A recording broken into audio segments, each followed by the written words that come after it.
The last talk of this session, which is coming from Indian Institute of Technology, Bombay. The speaker is Pranav Sharma, and the topic is a framework for sustainability assessment of negative emission technology. Good afternoon, everyone. My name is Pranav, and working with Professor Shantanu Bandyopadhyay in the Institute of Technology, Bombay, Department of Energy Science and Engineering. And today I am going to present on the sustainability assessment framework for the negative emission technology. Basically, it is a structure as a mathematical model, so we can use for any kind of sustainability assessment for any multiple system. So first of all, I would like to start. With some kind of motivation that has been used in 1969. So previously there was a question, means in the first case study of the LCA, the Coca-Cola sponsored the Midwest Research Institute and asked which container will be the most sustainable, which should be the use for the better condition if we will analyze the energy, material, environment, and the cost of entire chain from the extraction to the manufacture. But now the transition period changed, and now this is a condition of the daily, as we can see in each and every year in the month of November to February, Feb. So then we move on from the product innovation to the process innovation, and in that we have identified from the last few years that CO2 emission from the each and every sector is going to increase. So due to this condition, there is a requirement to apply the negative emission technology. And if we consider the negative emission technology as an overall, there may be few kind of negative emission technology that can be used. But now similar to the question as the Coca-Cola industry, which emission technology should we use to reduce the CO2 emissions and to meet the Paris agreements and the net zero emissions till 2050 and 2070. So there are the different negative emissions as afforestation and deforestation, direct air capture, enhanced weathering, and soil carbon sequestration, bioenergy with carbon capture storage. Now, once we want to know that which negative emission technology is the most sustainable. So first of all, we should consider the qualitative to quantitative aspects. Means we need to shift from the qualitative to quantitative, because if we will always discuss about the qualitative aspects, it means we are discussing about the philosophy. Just like this. Suppose if I will ask to someone and we can discuss why do red ambassador car consumes less diesel than the white ambassador cars. So it doesn't mean that we always look at the technical aspects. We can always directly say because red ambassador cars is less number as compared to the white one. So that's why it will definitely consume the less diesel.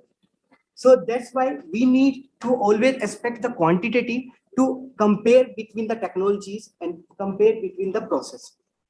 So that's why we need to quantify the values for the different parameter, and these parameters can be, and these parameter depends upon the decision maker, and it can be thousands number of systems.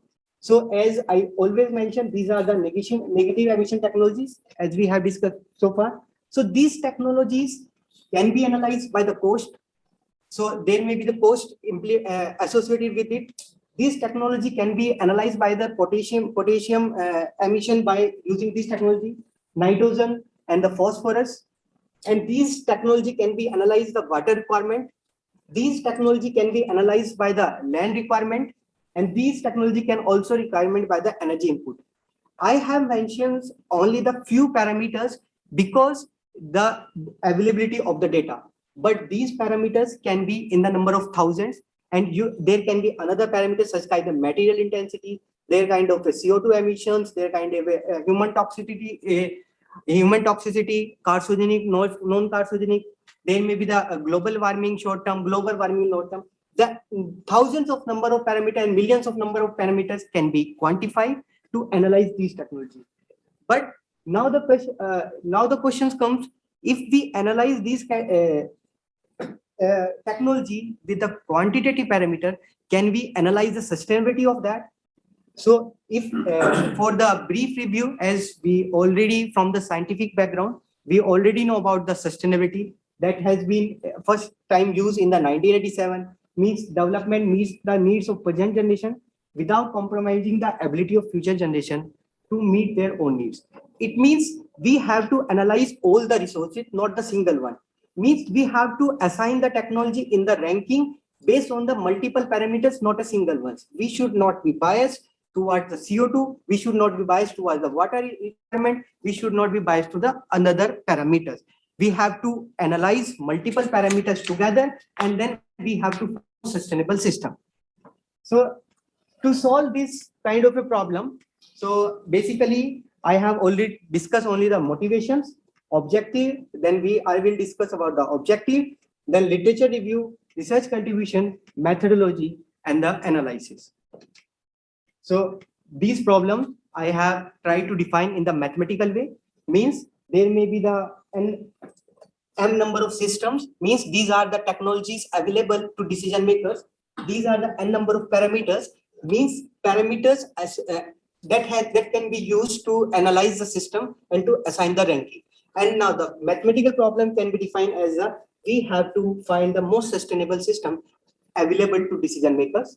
So this can be the given condition that we have already discussed, that for the particular negative emission technologies, particular cost associated with the quantitative value, and there is another parameter, and then that quantitative value. So these M systems can be denoted by S1, S2, set of the S1, S2, and so on M, and N quantitative indicators, and the numerical value. Then these can be the quantify. These is a Xij, means the value of IS system corresponding to the Gth indicator.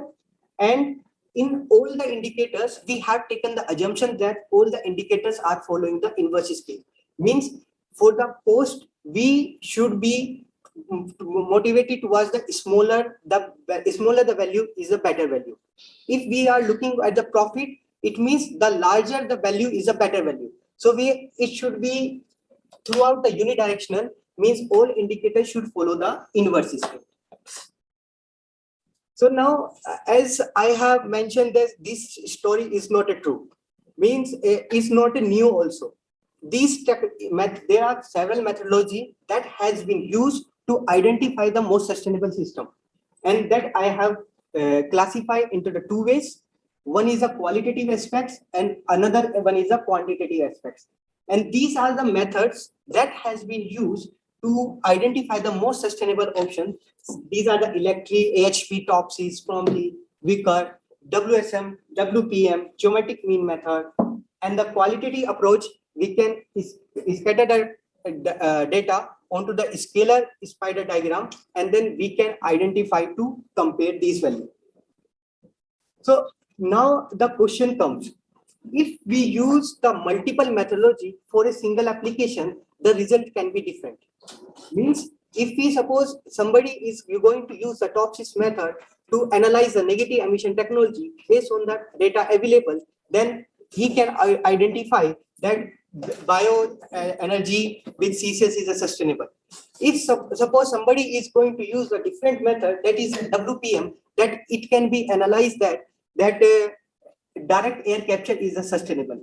But is that true? Is that if we are changing the methodology and the result is going to different, it means it is going to create the ambiguity for the decision. It means that we are not able to identify which is the most sustainable option.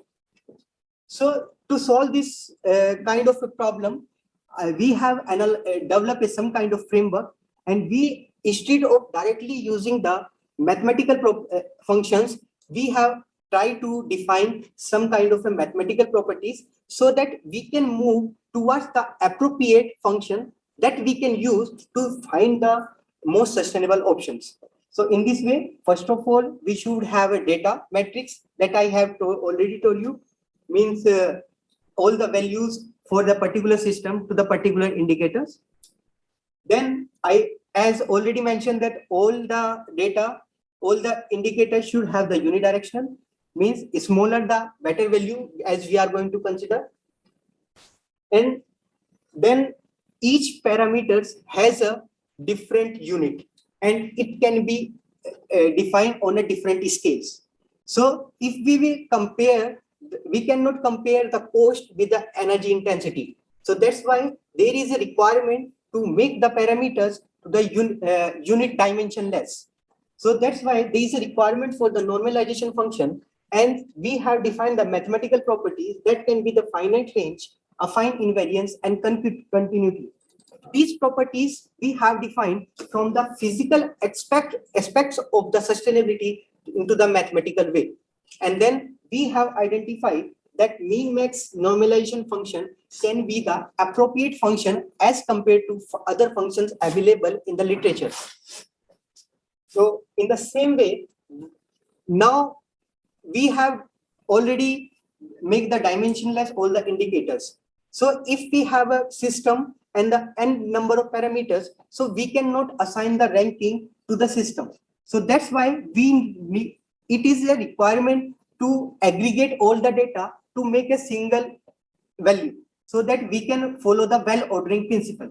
So that means it is a requirement from function Rn to R that can aggregate all the values. So suppose I am using the arithmetic mean, and somebody can also say and ask me to use the geometric mean, and another person will say to me and can be say that you should use the Euclidean distance method, Euclidean norm. So there are p norms. So if you will change the value for the p norm from 1 to infinity, the result will be changed. So we try to solve this problem. We have defined the properties of the aggregation function from the physical perspective to the mathematical way. That is a monotonicity, continuity, homogeneity, idempotency, order function, and the concavity. Based on that, we have identified that we should not use the p norm value for p greater than 1. Instead of using the p greater than 1, we should use the p should be between 0 to 1. If we are not using the p between 0 to 1, it means we are not using the appropriate function to find the aggregate value, yet to find the sustainable score. So this is an aggregation function that we have identified and determined to aggregate to find the sustainability score and aggregate the value. And once we measure the aggregate score, then we can assign a ranking of the sustainable system with the minimum sustainable score among the existing system. So as we have this, I have shown you the example data for the negative emission technology, and based on that, we have identified by using our framework that direct air capture is the most sustainable option because it has a minimum sustainability score, that is a 0.081. So based on that, the current scenario of the mathematical equation, we can identify these things and we can aggregate the data and find the most sustainable negative emission technologies. So sustainability, based on the conclusion, sustainability assessment framework consider the precise parameter in the sustainability assessment of multiple systems. Means this methodology is not specified for the negative emission technology. This methodology can be used in the scientific world as well. Means if we have to find we have to compare two systems and we have to find which is the best one, then we can use this kind of approach to find the best options. And then because it shows the transparency to the decision maker and it also exhibits the properties why we are using that particular function, why we are not using that arithmetic mean, why we are not using the Euclidean norm, why we are not using the vector space and Canberra distance and the modeling distance. Because it justifies the mean max normalization function and p norm and p and t norm aggregation function with the importance of the mathematical characteristics. And now there is a limitation that it only framework defines the mathematical procedure, but it does not validate the data that we are going to use. So before using this kind of approach, then we should be clear that data is already validated, and this can be we can assume that this can be the future work to incorporate the validation of the data with this framework. These are the references. That is a multi-criteria decision-making methods. And thank you.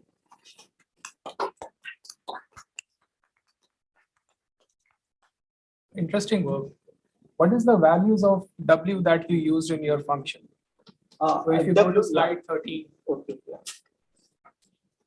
Yeah, actually, Yes. yeah, for this example, I have used the W equal, that is weightage of the each parameter that is equal to all parameters. So follow these characteristics. So means there were the 7 parameters. So 1 is divided by 7. That is I have used for this particular case. Actually, selection of the weightage depends upon the decision makers. Means if the system you are going to use here can be different if the system you are going to use in the Delhi. The condition can be changed, and then it is depend upon the decision maker. What is the overall objective? So this is the criteria we did not follow. Yes, sir. If I understand correctly, you're saying that if this decision maker is based in, let's say, this part of India, which is a lack of water, then the weightage for water footprint will be higher. Am I right? Yeah. So it's generated. So if I want to evaluate this from footprint or carbon footprint or water footprint, so we put a weightage to that. Yes. So okay, now with the final numbers that you generated just now, you said one at the direct air capture has the lowest sustainability numbers. So how do we know this particular numbers is contributed by most footprint or water footprint or land footprint? How do we know this particular one in terms of distribution? How which one contributes the most, or which one is more important, or how can we get kind of a comparison among all this? Yeah, actually, thank you for the question. And then actually this value is I have calculated that based on the availability of data, and these are the data that I have shown in the previous this one. These data I have taken from the literature. So I have used these parameters only. So if we can find the more data from the literature, more multiple parameters, then the value can be changed and the result can also be changed. So, but question is, how is that total number attributed to different among these parameters, which is dominating, which is less dominating? I think that is the question. Is it 20%, 30% of this, or 10% of this? How do we know? We know that. Actually, that is depend upon the weightage, how we are going to assign it. Okay, we decide that. Yeah, we decide the weightage of that. But he's using a normalization. Yeah, so